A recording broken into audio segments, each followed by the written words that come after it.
Put the phone down. I'm recording the time. You're recording staff. My daughter's procedure disappeared. Officer, please. Stay out of this. Where is she? Her name was there 10 minutes ago. The schedule changed. For what medical reason? We were told not to discuss it. Dad? I'm right here. Please lower your voice. I haven't raised. Back to the waiting area. My daughter is waiting for a heart procedure. There has been an operational adjustment. Who replaced her? That is confidential. So is her record. Last warning. Hand me the phone. Do not touch me. Remove him. He hasn't threatened anyone. He's interfering with care. I'm standing still. We have a protected patient. My daughter is a patient. Dad, where are you? I'm here. You're done here. Call the patient advocate. No. Put that refusal in writing. You think paperwork protects you? It protects the security to cardiac access. He hasn't moved. Why won't they answer him? Stay out of this. The schedule was changed. Don't say anything. Who ordered the change? Enough. Keep your hands where I can see them. They are visible. Officer, wait. What's in the coat? The reason you should preserve every record. Don't reach inside. Are you sure? Put the phone down and stop asking questions, the officer said, blocking the hospital door while Isaiah Cole's daughter waited for a heart procedure that had vanished from the schedule. Why had a police chief been moved ahead of her? Why were nurses being warned not to speak? Isaiah looked like nothing more than a tired black grandfather in a worn cardigan, but the officer mistook his silence for surrender. Then Isaiah reached inside his coat, not for a weapon, not for a threat, but for a badge that could expose every favor hidden behind that locked corridor. What happened next changed who received care, who lost power, and who finally told the truth. Stay until the final door opens. Hale's palm hovered over Isaiah's phone. Put it away. Isaiah angled the screen toward the wall clock. I'm recording the time. You're recording hospital staff. I'm documenting when my daughter vanished from the surgical schedule. Beyond the sealed corridor door, wheels rattled across tile. A nurse whispered. An elevator chimed inside the restricted wing. Isaiah's visitor sticker peeled from his charcoal cardigan, its white edge lifting with every breath. Hale stepped closer. Her procedure was delayed. Returned to the waiting area. Her name disappeared at 10:17. 4 minutes later, someone else went through that door. A woman beside the vending machines stopped stirring her coffee. An older man folded his newspaper. Behind the desk, 2 nurses stared at the same forms. Who replaced her? Isaiah asked. That's confidential. So is her record, yet someone altered it. Hale's mouth tightened. Last warning. Through the narrow window, Isaiah saw a broad man in a hospital gown, escorted past by an administrator in dark green. The patient turned just enough to reveal Police Chief Nolan Mercer's face. Marla Kent appeared and pulled the blind shut. Was the change medically necessary? Isaiah asked. You don't get to interrogate people here. I asked one question. You've asked it 6 times, and no one has answered. One nurse bent the corner of a form. Hale reached toward the phone. Isaiah moved it behind his hip. Do not touch me. A murmur crossed the waiting room. Hale glanced at the witnesses and raised his voice. This man is interfering with patient care. Isaiah looked toward the red light above the security camera. Then document what I interfered with. You're creating a disturbance. I'm standing still. Hale pressed his radio. Security to cardiac access. Non-compliant visitor. The younger nurse opened her mouth, but Marla came through the side door. Remove him, she said. We have a protected patient. My daughter is also a patient. Marla did not meet his eyes. Not in this wing anymore. The fluorescent ballast buzzed. Isaiah's fingers closed around his cane.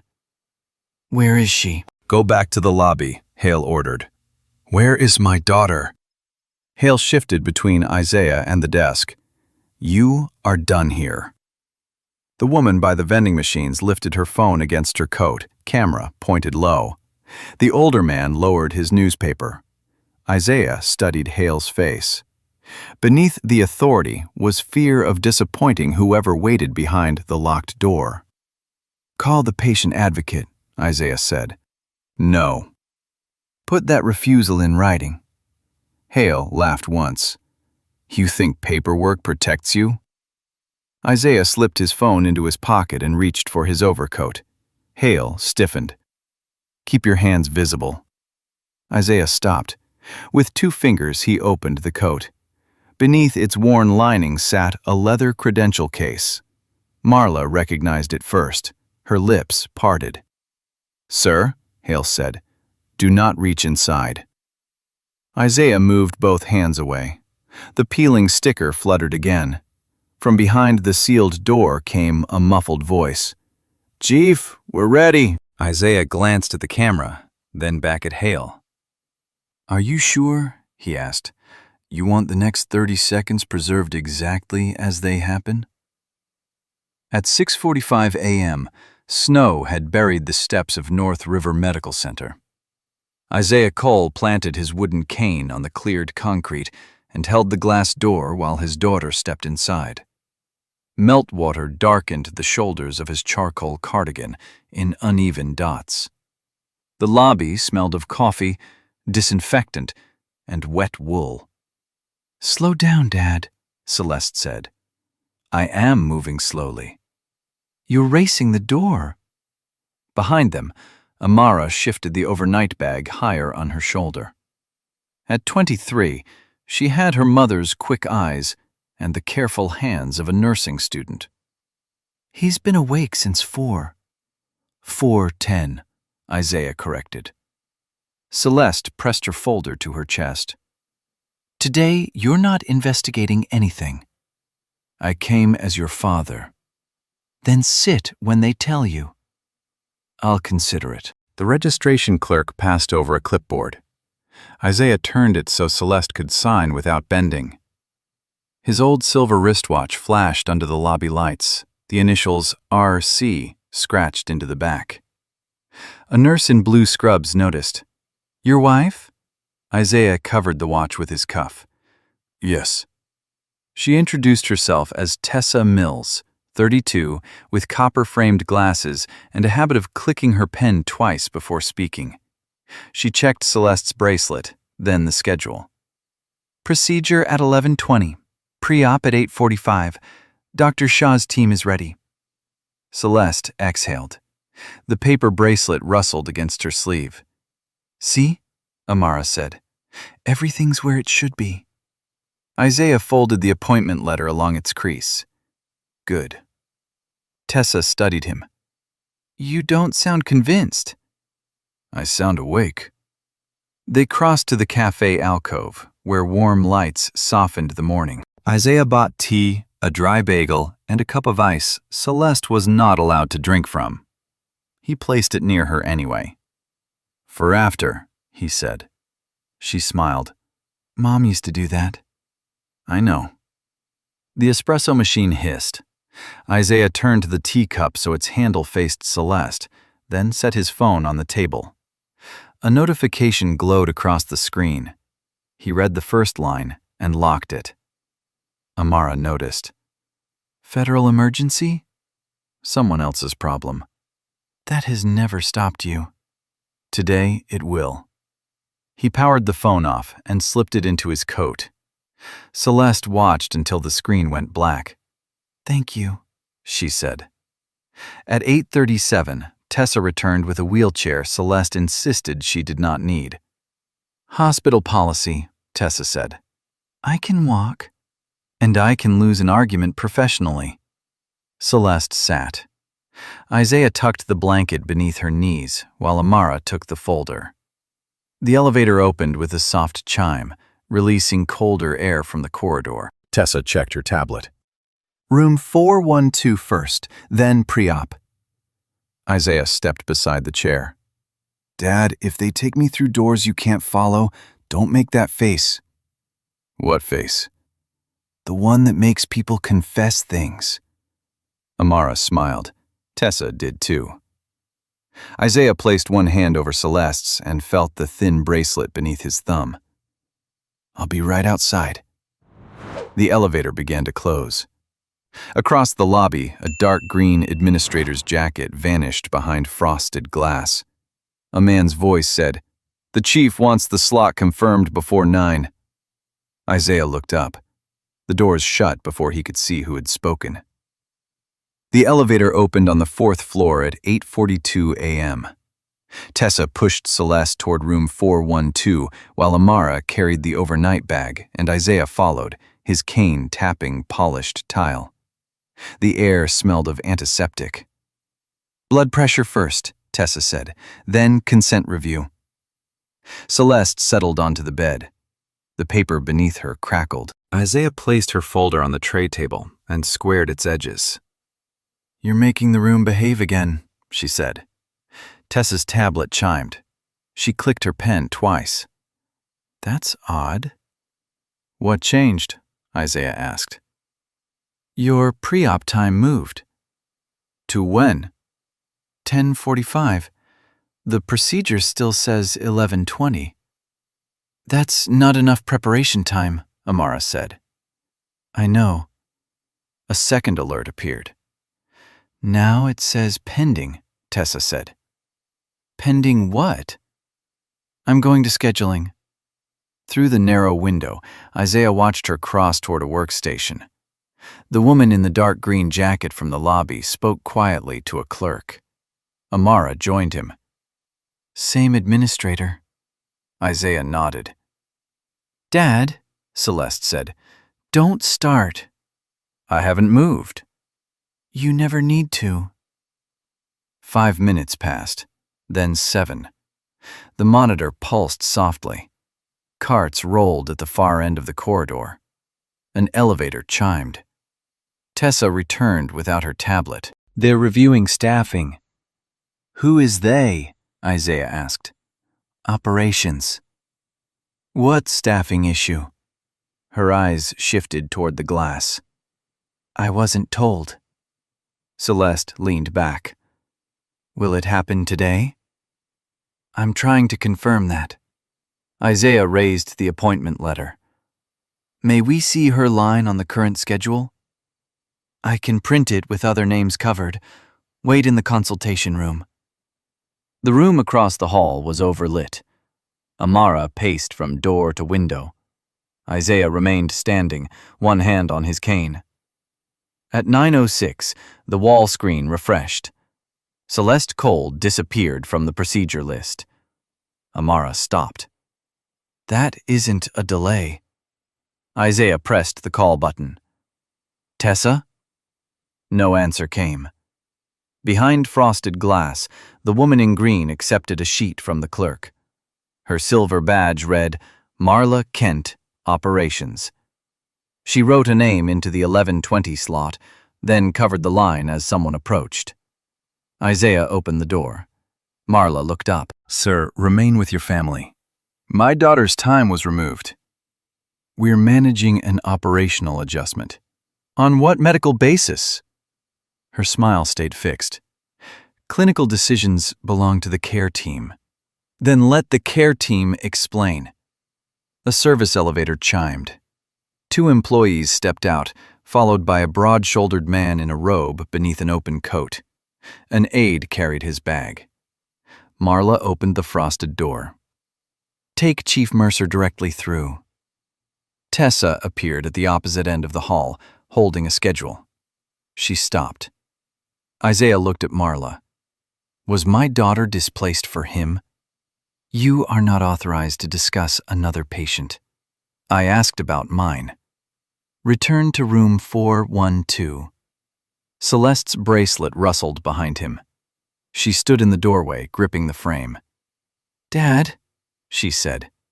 Her face had lost its color, but she straightened. "I'm fine. Don't let them make you leave." Marla reached for the door. Before it closed, Isaiah saw the handwritten schedule on the desk. Beside 11:20, in Celeste's place, was one name: N. Mercer. Marla slid the handwritten schedule under a folder. "You saw a name," she said. "That does not give you access to another patient's information." It gives me a reason to ask why my daughter lost her place. Behind Isaiah, Celeste lowered herself into the consultation chair. The vinyl squeaked. Amara moved beside her. Tessa held the original printout. Ms. Kent, Celeste Cole was confirmed for 11:20. Staffing changed. Which staff member became unavailable? Isaiah asked. That is operational. Then why did the replacement arrive through a service elevator? The red arrow above the elevator went dark. For 1 second, the corridor stopped. No cartwheels. No monitor tones. Only heated air hissing through the vent. Then, the doors opened. Chief Nolan Mercer stepped out with an aide and an attendant. He was 58, broad-shouldered, with close gray hair beneath his hospital robe. Marla hurried forward. Chief, your room is ready. Mercer saw Isaiah. Problem? Family confusion, Marla replied. Isaiah's cane tapped once against the tile. My daughter was removed from the schedule minutes before you arrived. Mercer looked at Marla. I was told there was an opening. There wasn't, Tessa said. Nurse Mills, return to your station. The original schedule says otherwise. Mercer's aide shifted his bag. Chief, we should move.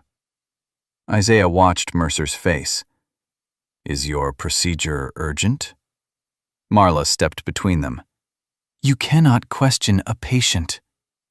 I'm asking whether the change was medically necessary. Mercer's jaw tightened. I don't manage scheduling. But someone called ahead for you. Amara glanced toward the frosted office. A phone inside was still off its cradle. Celeste spoke from the chair. Mr. Mercer, I have waited 6 weeks. His eyes met hers.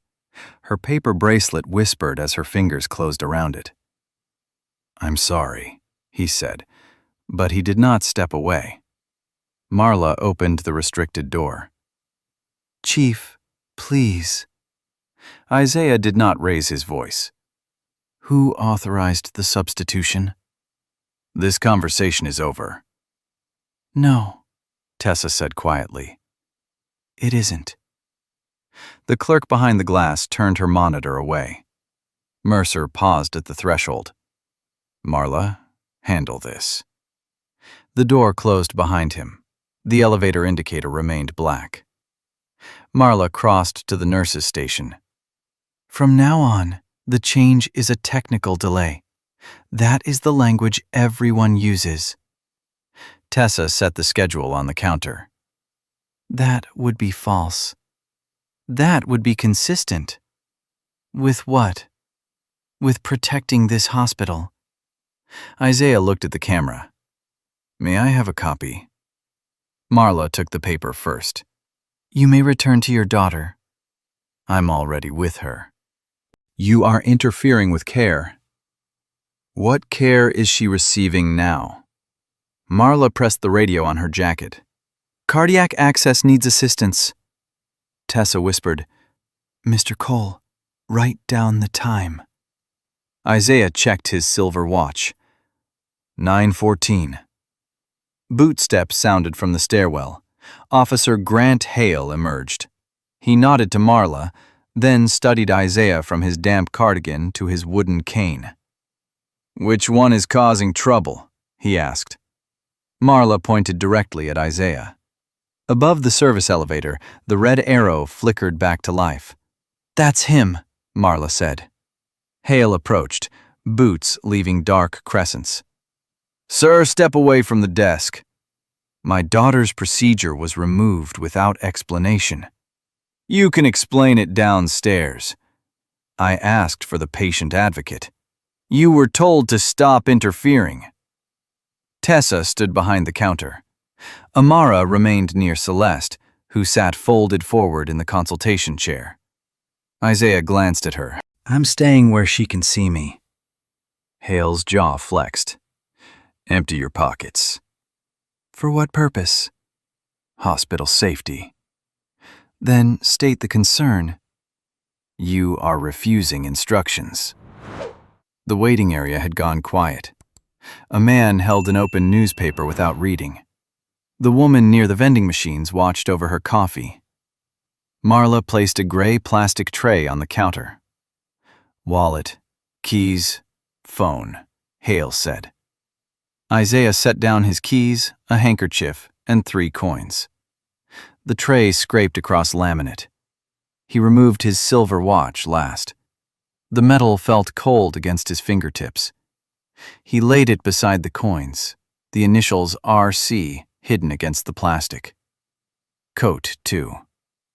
My daughter is waiting. And you're delaying everyone. Isaiah unbuttoned the coat slowly. His right hand missed the second button twice.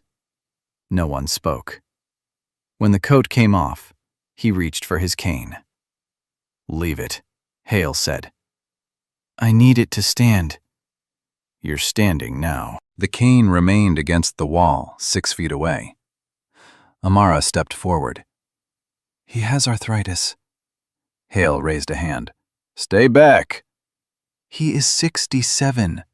I said, stay back. Celeste pushed herself upright. Her paper bracelet rustled. Officer, please. He hasn't threatened anyone. Marla faced her. Return to your room. My room no longer has a procedure attached to it. Tessa lowered her eyes. Hale picked up Isaiah's phone. Passcode. No. You were recording. I was recording the time. Unlock it. Get a warrant. Several heads lifted. Hale set the phone down hard. You think this is a courtroom?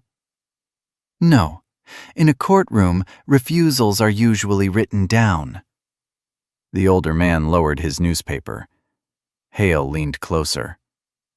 You're making this worse for yourself. Isaiah looked at the camera above the desk. Then preserve the footage.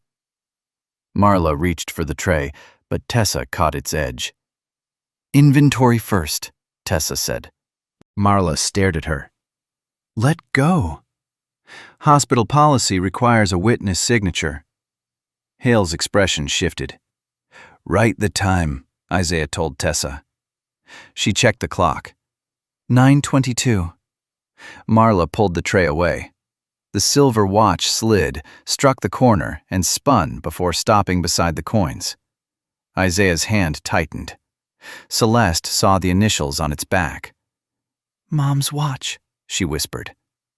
Isaiah looked at her, not at Marla. It's all right.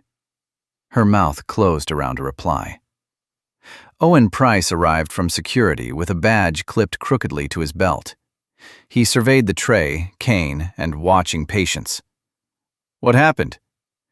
Disruptive visitor, Hale said. Escort him out. Owen looked at Isaiah. Did he threaten anyone? Marla answered first. He refused to comply.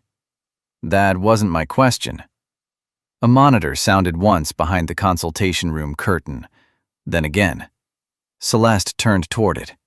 A third tone followed, and no nurse moved. That monitor is hers, Amara said. Tessa pushed through the consultation room door. The air inside was colder than the corridor, sharp with antiseptic. The screen above the bed blinked amber. I'm fine, Celeste said, gripping the blanket. Where's my father? He's outside, Tessa replied, checking the leads. Why isn't he coming back?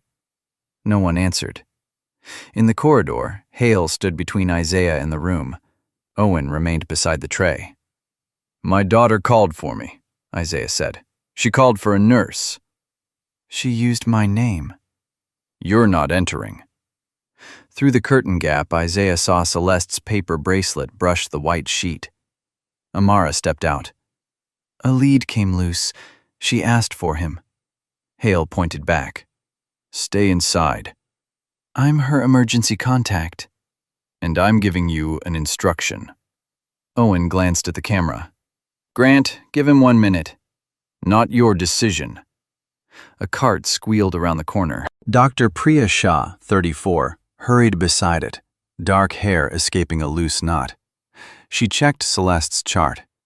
Why is she still here? Marla appeared behind her. Staffing adjustment. Her procedure was confirmed. It has been reassigned. On whose clinical authority? Marla lowered her voice. Not in the hallway.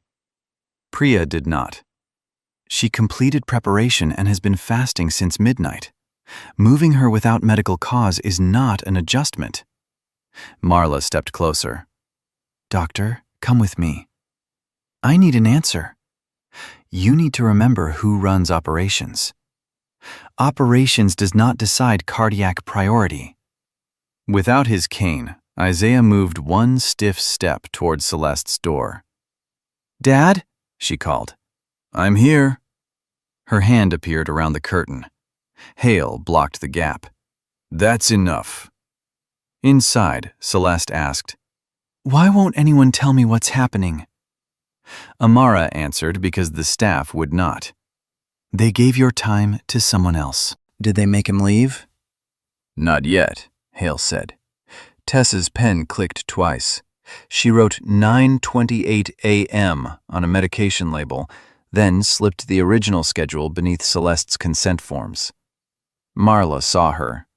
Give me that chart. I'm documenting the delay. You are documenting nothing until compliance reviews it. Priya turned to Tessa. Make a copy. Dr. Shah, Marla warned. That was a medical instruction. Tessa carried the chart to the copier. Hale reached for it, but Owen stepped between them. That's patient material, Owen said. You don't handle it. The copier hummed. Tessa printed 2 pages, folded one, and tucked it inside her scrub pocket. Marla's voice flattened. If that leaves this floor, you're finished. Tessa swallowed. Then write that down too. Hale took Isaiah by the elbow. We're done. Release me. Walk. My cane. Owen retrieved it and placed it in Isaiah's hand. The wood felt cold. Celeste pushed the curtain aside. Dad, don't go. Isaiah turned. Hale tightened his grip. I'll come back, Isaiah said. The stairwell door opened with a metallic groan. Hale guided him through while Marla watched. Behind them, the copier produced one final page. At the bottom of the original schedule, beneath Celeste's erased name, someone had typed, Override requested by Chief's office. The stairwell door slammed behind them. Hale kept one hand on Isaiah's elbow as they descended into the basement. The air smelled of bleach and hot wiring. Isaiah's cane struck concrete in a slow rhythm. You can release me when we reach security. I am walking. You were told not to interfere. I asked where my daughter's procedure went. Hale opened a gray door marked Security Services. Owen followed without speaking. A fluorescent tube flickered. Hale pointed to a chair bolted to the floor. Sit. Isaiah lowered himself carefully. Cold seeped through his trousers. His cane was placed against the far wall, beyond his reach. Owen frowned. He needs that. He's seated, Hale said. A clock clicked loudly. 9:34, then 9:35. Hale dropped a form on the table. Temporary exclusion order. Sign it, and we escort you outside. I'm not leaving without the patient advocate. You don't set conditions. My daughter is still a patient. She is being treated. Owen looked away. Isaiah folded the form along its center. Then tell me what treatment she is receiving. I'm not discussing medical information. You discussed enough to remove me. The clock clicked again. Owen logged into a terminal. A faded poster read, Patient Rights. Ask for Miriam Lowe, Independent Advocate. Isaiah memorized the extension beneath her name. Call that number. Owen's fingers stopped. Hale pulled the poster down and laid it face down. This room is not customer service. It became one when you brought me here. The door opened. Marla entered with Isaiah's overcoat folded over one arm. Mr. Cole, your daughter's procedure has been canceled because of insufficient staffing. She may be discharged this afternoon. Isaiah did not reach for the coat. Which staff member is unavailable? That decision is final. Did Dr. Shaw approve discharge? Marla hesitated. The care team is reviewing options. Then it isn't final. Hale pushed the form closer. Sign. Isaiah looked at Marla. Was Chief Mercer's procedure canceled too? Her silence lasted a second too long. Owen stared at the terminal. Your fixation on another patient is why this order is necessary, Marla said. My concern is the rule you broke. Careful? With what? The fluorescent tube buzzed. Pipes knocked somewhere behind the wall. Marla set his coat beside him. You have 5 minutes to cooperate before the department issues a formal trespass notice. Hale uncapped a pen and set it across the signature line. Isaiah reached for his coat, but Hale covered it with one hand. After you sign. My medication is inside. Owen stepped forward. Let him check. Hale searched the outer pockets and found only gloves. He missed the inside lining, where the leather credential case rested flat against the fabric. Upstairs, Amara called security from Celeste's room. The desk phone rang once. Hale unplugged it. At 9:41, Isaiah heard Celeste's recorded voice from his phone on the evidence shelf outside the door. Dad, they're making me get dressed. Please don't leave me here alone. No one moved. Hale slid the pen closer. Isaiah picked it up. Then, above the signature line, he wrote the exact time. The pen scratched once across the form. 9:42 a.m. Hale watched the numbers appear. Sign your name. Isaiah set the pen down. That is not a signature. It is the time you asked me to leave my daughter. You have 4 minutes. Marla folded her arms. This does not need to become difficult. It became difficult upstairs. The metal chair pressed cold through Isaiah's trousers. On the table, the unsigned departure form curled beneath the vent. Hale tapped the blank line. Sign and you can see her at the exit. At the exit? For a brief goodbye. Isaiah looked toward the unplugged phone. You canceled her procedure and now you are offering me a goodbye. Do not dramatize this, Marla said. He reached for his silver watch, forgetting it was still on the evidence shelf. For a moment he saw Ruth wearing it in their kitchen 21 years earlier, turning the jammed crown with a butter knife. Months later, after a hospital error no one explained until the records were corrected, the watch had come back to him in a paper envelope. He had worn it every day since. Owen shifted beside the terminal. Mr. Cole, sign under protest. We can sort it out later.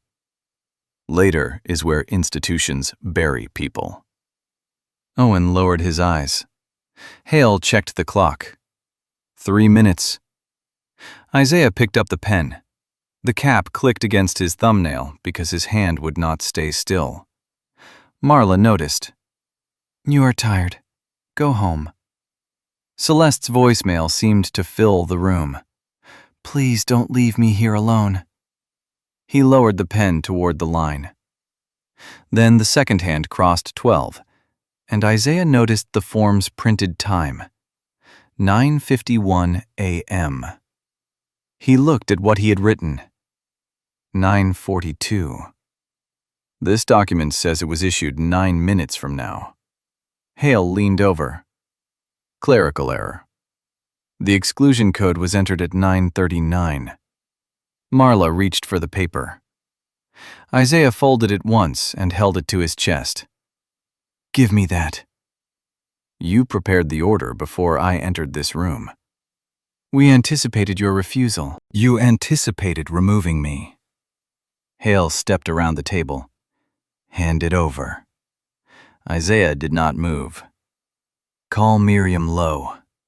No. Reconnect the phone and record that refusal. Marla's voice hardened. Officer, finish this. Hale pulled the paper from Isaiah's hand, tearing one corner. Owen flinched. That form is now evidence, Isaiah said. Evidence of what? Timing. Hale laughed too quickly. Owen turned to the terminal. Grant. What? The camera log shows the order was opened at 9:27. Marla went still. That was before he came downstairs, Owen said. Close the screen. He did not. Isaiah watched Marla's reflection in the dark monitor beside Owen. She was no longer watching him. She was watching the audit trail. Hale pushed a fresh form across the table. Last chance. Isaiah placed the pen beside it. No. Hale reached for the door. Then he leaves in custody. Owen moved first, lifting Isaiah's overcoat from the chair. As he shook it open, something firm struck the wooden armrest inside the lining. A leather credential case slipped halfway from the inner pocket. Owen caught it before it fell. His thumb rested on the stamped federal seal. Mr. Cole, he said quietly, what exactly do you do? Owen held the credential case without opening it. Isaiah extended his hand. Give it back. What exactly do you do? Owen asked.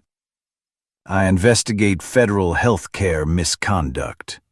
Hale laughed once. At 67? The statute does not retire when I do. Marla crossed the room. That could be anything. Put it with his property. Owen turned the case over. The number beneath the worn seal was clear. Open it, Isaiah said. The badge caught the fluorescent light. Hale stopped. The credential identified Isaiah Cole as Senior Investigator, Federal Office of Medical Integrity. An active case number sat beneath his photograph. Marla's mouth tightened. You came here undercover? I came here as Celeste Cole's father. Then you had no authority to record staff. I had no intention of using authority until you altered a cardiac schedule, removed a witness, drafted a false exclusion order, and tried to send my daughter home. Hale stepped forward. Close that. Do not touch it, Isaiah said. The clock clicked. Owen returned the case. Isaiah read a number aloud. Call this line. Use the hospital phone. Marla blocked the wall set. No one calls outside until legal arrives. You disconnected one call already. That is now part of the record. Owen plugged the cord in. Hale caught his wrist. Grant, Owen said. Let go. Hale released him. Owen dialed. Isaiah gave his badge number and case code. A woman answered. Naomi Price? Deputy Director, this is Cole. Initiate preservation protocol at North River Medical Center. Scope? Naomi asked. Scheduling database, audit logs, security video, access records, internal messages, and patient priority overrides created since 8. Basis? Isaiah touched the torn exclusion form. Retaliatory removal of a patient representative, suspected falsification, and interference with protected records. Hale leaned toward the phone. He was disruptive. Identify yourself, Naomi said. Hale stayed silent. Isaiah answered. Officer Grant Hale, Municipal Police. Keys clicked on Naomi's end. Preservation order is live. Any deletion after this timestamp will be logged. Marla moved toward the door. You cannot detain me, she said. No, but the camera can record you leaving after a federal hold was announced. Owen returned Isaiah's watch, phone, and keys. The silver watch read 9:48. Isaiah fastened it, then called Tessa on Naomi's secure number. She answered in a whisper. "Mr. Cole?" "Send the original schedule and every copy. Do not use hospital email." "I photographed them." "Where is Celeste?" "They're preparing discharge papers. Dr. Shaw refuses to sign." "Stay with her." A pause. "I will." The protected upload chimed on Naomi's line. "Documents received," she said. "Two investigators are 12 minutes away." Hale stared at Isaiah. "You planned this." "No, you did." Isaiah slipped the credential case into his cardigan and reached for his cane. Above them, beyond concrete and pipes, an elevator bell sounded. Owen checked the security feed. "The chief's team is moving him into procedure." Isaiah rose and looked at the clock. "Then we have 12 minutes to stop the next record from becoming permanent." The elevator bell sounded again. "Open the cardiac feed," Isaiah said. Owen pulled up the fourth-floor camera. Chief Mercer's bed was rolling toward the restricted suite while Marla hurried beside it. "She's moving him before the hold reaches the floor," Owen said. Hale folded his arms. "You don't control medical decisions." "I control preservation of records." The fluorescent light hummed above them. The basement elevator opened. Dana Wu, 37, stepped out in a navy coat. Miguel Santos, 40, followed with an evidence case, snow melting on his shoulders. "Senior Investigator Cole?" Isaiah opened the credential wallet. The badge flashed beneath the fluorescent tube. Hale's eyes dropped to the torn exclusion form. Dana scanned the room. "Who disconnected the phone?" No one answered. "Who drafted the order before Mr. Cole came downstairs?" Owen pointed to the terminal. "The audit log is open." Miguel set down the case. Its latches snapped. "Nobody touches that workstation." Marla's voice crackled through Owen's radio. "Bring Mr. Cole to the loading exit now." Dana took the radio. "Ms. Kent, this is Federal Investigator Dana Wu. Freeze all schedule changes." "You cannot issue clinical commands," Marla replied. "I issued a preservation command." Isaiah reached for his coat. Hale blocked the door. "He is still under exclusion." Dana extended her hand. "Show me the signed order." "It's pending." "Then move." Hale stayed until Miguel raised his body camera. "Recording." Upstairs, the corridor smelled of disinfectant and burnt coffee. Celeste stood outside room 412 in street clothes, one hand on Amara's shoulder. Her paper bracelet remained around her wrist. "Dad?" Isaiah stopped. "You said you came as my father," Celeste said. "I did." "Then why are they here?" "Because they would not let me remain one." Marla approached. "Chief Mercer is prepared. Interrupting now creates risk." Dr. Shaw stepped from the restricted corridor. "He has not received sedation. There is no emergency." Mercer sat upright on the bed behind her. Dana faced him. "An independent physician will assess urgency. Necessary care continues. Preferential placement does not." Mercer looked at Marla. "You said the other patient canceled." Celeste's bracelet rustled as she lifted her hand. "I'm the other patient." Mercer stared at her, then swung his feet to the floor. "Put me back where I was." "Chief," Marla began. "Where I was." Dr. Shaw checked the board. "Celeste's team is available for the next medically appropriate opening." "How soon?" Amara asked. "Today, if the room clears." Tessa appeared with 2 schedules sealed in plastic and handed them to Miguel. "I kept both versions." Isaiah nodded once. "Thank you." Tessa retied Celeste's loosened bracelet. Dana turned to Hale. You detained a federal investigator after refusing access to a patient advocate. I didn't know who he was. Isaiah closed the badge case. You knew who she was. A transport nurse reopened the corridor door for Celeste. As the wheelchair rolled forward, Isaiah saw Marla's phone vibrating beneath the desk. One message glowed on the screen. Delete the override trail. Miguel lifted Marla's phone from beneath the desk without touching the screen. Do not unlock it, Dana said. Photograph the message first. Marla reached for the device. That is hospital property. It is evidence now, Miguel replied. The sleeves held two schedules. One showed Celeste Cole at 11:20.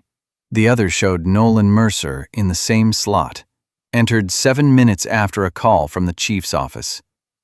Isaiah stood beside Celeste's wheelchair while Dr. Shaw checked her chart. Can she still be treated today? He asked. If the room remains available, Priya said. But I need confirmation that no one will move her again. Dana faced Marla. You will issue it. I need legal review. You needed clinical review before changing the schedule. The printer produced 2 pages dated January 14th, 2026. Same room, same time, different patient names. Celeste looked at them. Which one was I supposed to believe? Marla faced the corridor. We were protecting continuity of care. For whom? Tessa asked. Hale remained near the elevator. The chief's office said there was a security concern. What concern? Dana asked. Crowd control. Privacy. I was told the family might become disruptive. Before Mr. Cole asked his first question, Miguel said. Hale glanced at Marla. Isaiah noticed. Dana separated the witnesses. Tessa went with Miguel to the consultation room. Priya stayed beside Celeste. Hale went to the nurse's lounge with Owen, while Marla remained under camera view. Tell me exactly what you heard, Miguel said. Tessa's pen clicked twice. Ms. Kent said, the chief cannot wait with everyone else. Then she told the clerk to create an opening. Did she mention Celeste? She said, move the Cole case. They won't know the difference. Outside, Celeste's fingers closed around her paper bracelet until it creased. Isaiah opened her hand. You do not have to hold that so tightly. She looked at him. I thought I had done something wrong. The words landed harder than any accusation. Priya described refusing to approve the substitution and being warned that her contract review was approaching. Dana returned with a tablet. The override came from Marla's account, but the request originated from the chief's office. Mercer, seated near the wall, lowered his head. I asked for privacy, he said. I did not ask them to remove her. Dana showed him a saved message. Need the 11:20 slot. Keep the family quiet. Mercer read it twice. That is mine. Hale's interview ended next. He stepped into the corridor without looking at Isaiah. I was told he was dangerous, he said. Did you see danger? Dana asked. Hale stared at Isaiah's silver watch. No. Did you hear him ask for the patient advocate? Yes. The answer barely crossed the corridor. Isaiah rested both hands on his cane. Protect the people who told the truth before you punish the people who hid it. Dana nodded. Witness safeguards start now. Dr. Shaw signed Celeste's updated order at 10:36 a.m. Tessa added her initials. Then Miguel opened the messaging archive. A second instruction appeared, sent after Isaiah had been taken downstairs. Make the delay look like staffing. Delete the first schedule before noon. Miguel enlarged the message on the archive screen. Make the delay look like staffing. Delete the first schedule before noon. The timestamp read 9:39 a.m. Dana turned the tablet toward Mercer. Was this sent from your office? Mercer pulled his sleeve over the hospital bracelet. Yes. Marla scraped back her chair. His brother died waiting for cardiac care. That does not explain deleting records, Dana said. Mercer looked at Celeste. I was told there was a cancellation. You wrote to keep my family quiet. His mouth opened, then closed. Isaiah stood beside her wheelchair. Fear may explain a request. It does not make another patient disposable. Beyond the doors, an instrument tray rattled, then stopped. My brother waited 14 hours, Mercer said. By the time they found a bed, it was too late. When I heard delay this morning, You made sure it belonged to someone else, Celeste said. No one interrupted her. Dana ordered Miguel to preserve messages tied to Mercer's office and Marla's account. The printer produced pages of times and edits. Marla folded her arms. This hospital cannot function if every operational decision becomes a federal case. Priya stepped forward. A clinical decision was never made. Chief Mercer was stable. Celeste was prepared and waiting. Tessa placed the original schedule beside the altered copy. And we were told to lie. You were told to use approved language, Marla said. Technical delay, insufficient staffing, family disruption. Tessa's pen clicked twice. None of it was true. Dana sealed both schedules. Ms. Kent, you are placed on administrative leave. Your access is suspended. Marla pressed her badge to the reader. The red light blinked once, then stayed dark. Owen escorted her toward the elevator. She stopped beside Isaiah. You have no idea what you have done here. Isaiah glanced at Celeste. I know what your institution did to one patient. Dana handed Hale a notice. You are relieved of hospital duty and referred for disciplinary review. I followed the chief's request. You refused an advocate, seized property, and enforced an order created before the alleged disturbance. Hale read the page. I thought he was causing trouble. Isaiah met his eyes. You decided that before I spoke. Hale lowered the notice. Mercer's phone vibrated inside Miguel's evidence bag. Your special care arrangement is terminated, Dana told him. An independent physician will reset your place in the queue. Emergency care remains available. Mercer covered the bracelet with his sleeve. Understood. It was not an apology. Dr. Shaw returned with a fresh consent form. The room is ready. Celeste looked at Isaiah. Will they move me? No, Priya said. Not this time. Isaiah turned the cup of ice so its handle faced his daughter. Most had melted. One small piece tapped the side. For after, he said. Celeste touched his wrist over Ruth's watch. Be here when I wake up. I will. As the doors opened for her, Dana approached Isaiah with another printed message. This came from the chief's office 3 months ago. At the top was a list of 7 patients moved for officials, donors, and senior police personnel. Celeste had not been the first. The list lay between Dana and Isaiah. 7 names, 7 dates. 7 procedures shifted after calls from city offices, police headquarters, or private donors. Celeste's doors had already closed. Isaiah read the entries once, then rested both hands on his cane. Preserve every chart. Dana nodded. We'll need sworn statements. Open hearing. Mercer looked up. That will turn this hospital into a spectacle. It became one when patients were ranked by influence. 3 weeks later, the Independent Commission met in the Municipal Assembly chamber. Snow tapped the high windows. Every seat was occupied. Retired Judge Eleanor Briggs, 63, entered with a silver braid and aligned every paper before speaking.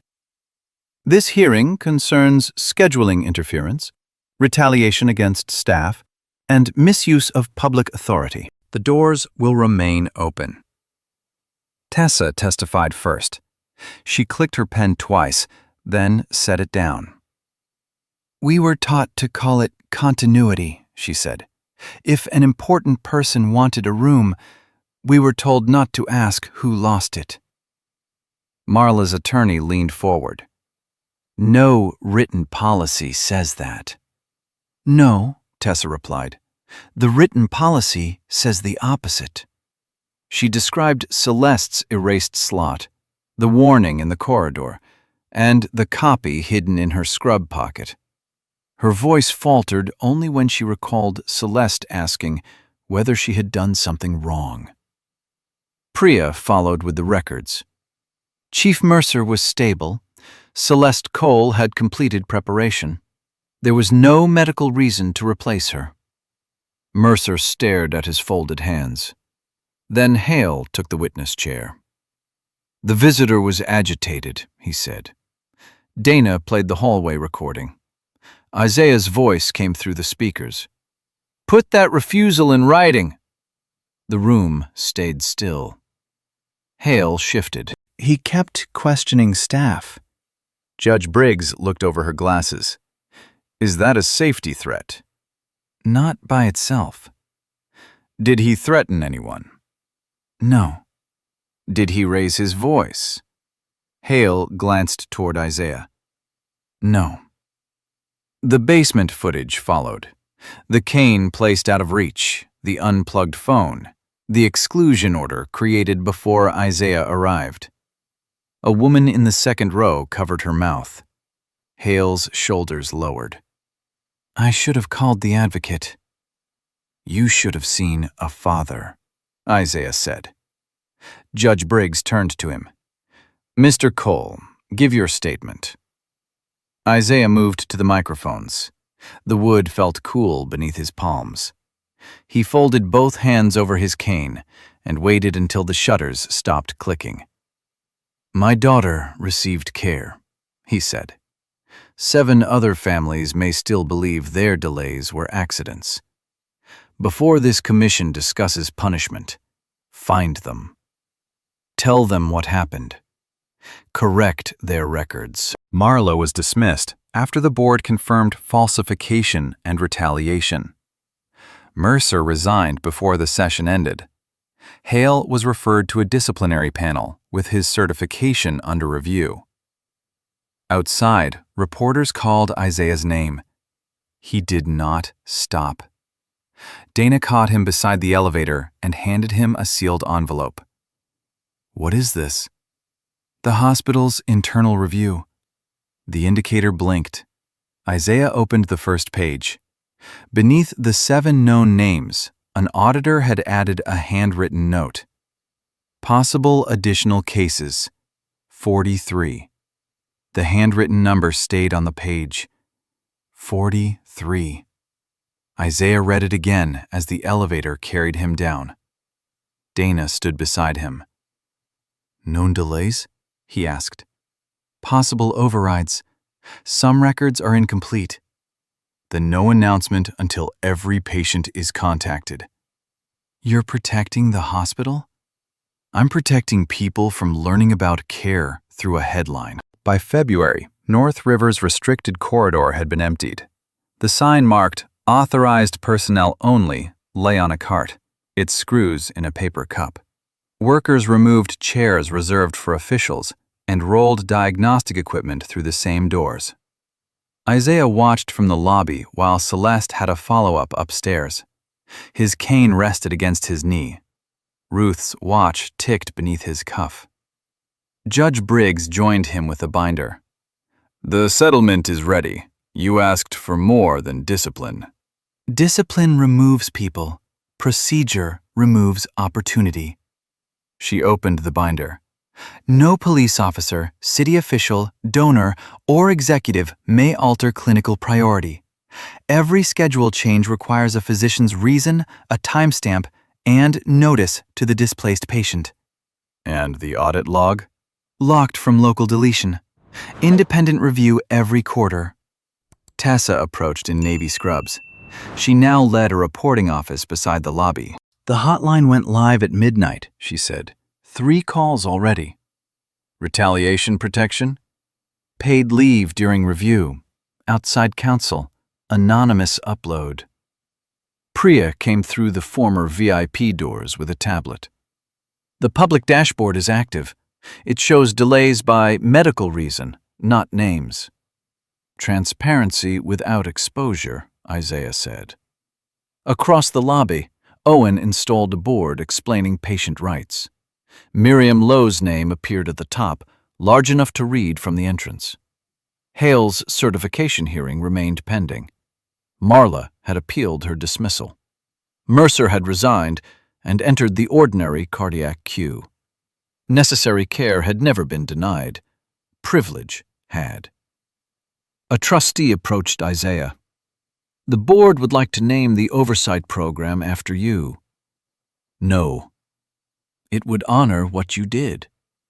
Name it after the patients who never knew their place was taken. Celeste's elevator opened. She stepped out slowly, but without a wheelchair, one hand on Amara's arm. The paper bracelet was gone. Amara wore a badge from the Independent Patient Protection Office. "First day next Monday," she said. Isaiah adjusted it so it faced forward. "Do not let them put your desk behind a locked door." "They tried." "And?"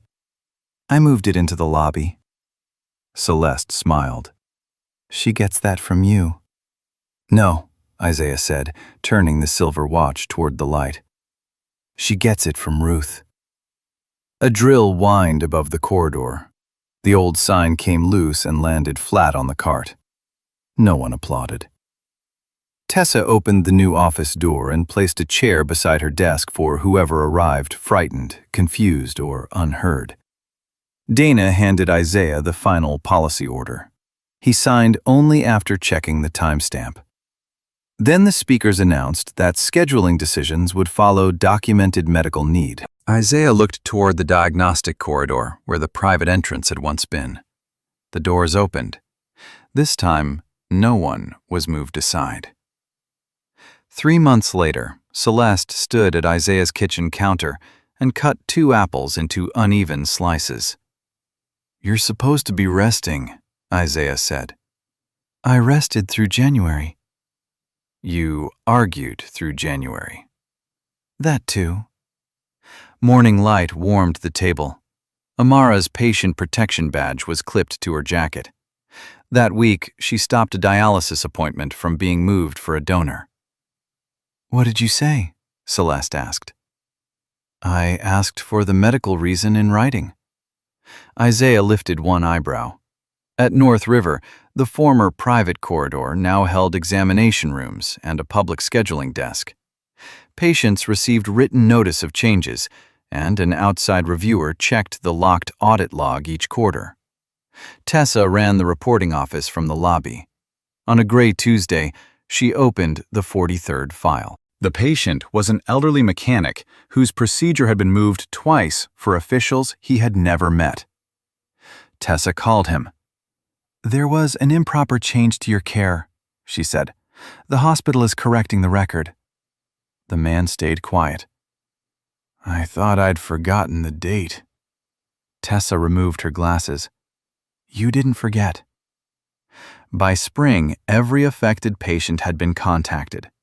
A public report listed the delays and corrective actions without exposing medical details. Marla Kent's appeal failed after the audit confirmed falsification and retaliation. She lost her administrative license for 3 years. Grant Hale's certification was suspended. After ethics training and supervised duty, he returned in a non-command position, barred from hospital assignments. Nolan Mercer resigned as chief.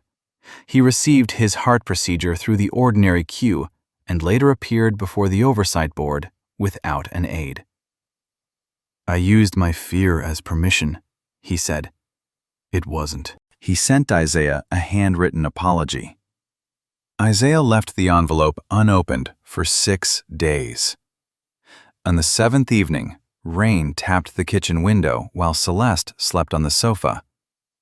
He placed the letter beside Ruth's photograph and opened the wooden case containing his federal badge.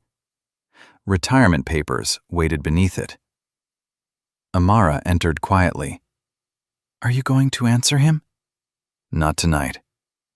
Do you forgive him? Isaiah turned Ruth's silver watch over in his palm. The old scratch still crossed the back, but the hands moved steadily. I believe he finally told the truth, he said. That is where he starts. He signed the last page, then closed the badge inside the case. A week later, North River held its first public oversight meeting. Isaiah sat in the second row. Tessa presented the audit. Priya reported that no unsupported schedule changes had occurred. Owen, now Director of Patient Access Security, explained that officers could no longer remove relatives without an advocate's review unless an immediate threat was documented. Afterward, a woman Isaiah did not know touched his sleeve. My husband was one of the 43, she said. They called us. They apologized. Isaiah nodded. They should have called sooner. Outside, Amara waited beneath the awning with Celeste. Snow no longer covered the steps. Celeste walked down without a wheelchair, pausing once to take her father's arm. Isaiah's old visitor sticker remained tucked inside his wallet, its edge curled and faded. He placed it in the badge case beside his credential. Then he closed the lid. The watch kept ticking. If this story reminded you of a time when status, silence, or authority pushed someone aside, share what happened in the comments. Your experience may help another person recognize that they are not alone, and that asking for an answer can matter. Please share this story with someone who believes dignity should never depend on a title, a uniform, or access to the right office. Subscribe for more stories about justice, quiet resilience, and the difficult work of changing systems instead of simply replacing the people inside them. And as you leave, remember the 43 families who thought they had made a mistake. Sometimes the first step toward repair is hearing the words they should have heard from the beginning. You did not forget.